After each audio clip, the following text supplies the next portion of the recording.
Hey, what's going on, guys? Welcome back to another video.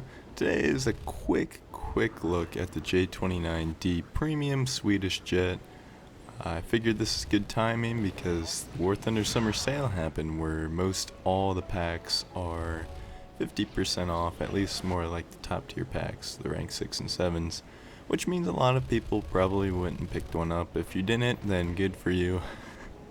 But if you did, then, well, you're probably stuck not knowing how to fly it, because let's face it, a lot of premium jet players have never played jets before in their life, and that's okay in my opinion.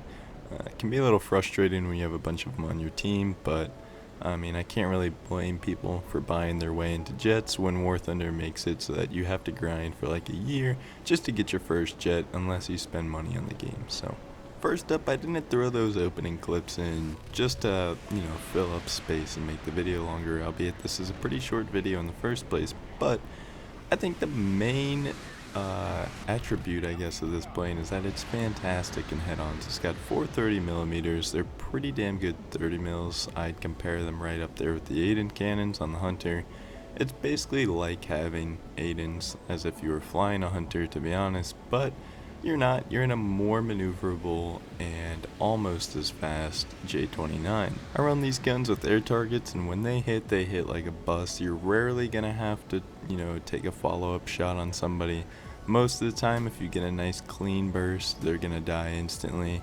The only time you really get a critical hit or something like that is if they maybe only catch one of your 30 mils to the wing or something like that. But for the most part, these are pretty damn good guns. Now, in this clip, I am pretty heavily outnumbered in a lot of my fighting because there's many points where I'm 1 versus 2, 1 versus 3. I don't necessarily kill everybody that I'm fighting, but it's a great example of how the J29 is very survivable, and that it's not too good at anything in particular, but it certainly isn't bad at anything.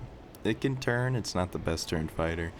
MiG-17s and G91s will outturn in pretty much every situation, but at least you can outrun the G91.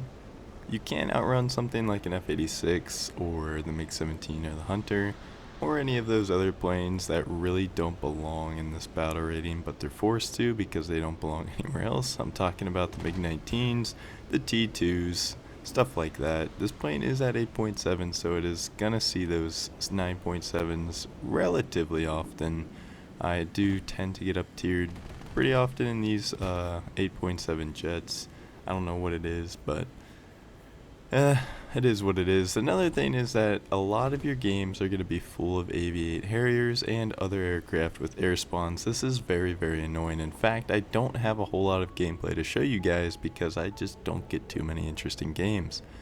Most of the games are going to be 1 or 2 kills, and that's pretty much it. Either half of the team is going to be slaughtered on the enemy team by the time you get into combat, or half of your team is going to be slaughtered by the time you get into combat. And this is just because the popularity of air spawns ever since they changed it so that so many aircraft have them, like the Harrier, the Yak-38.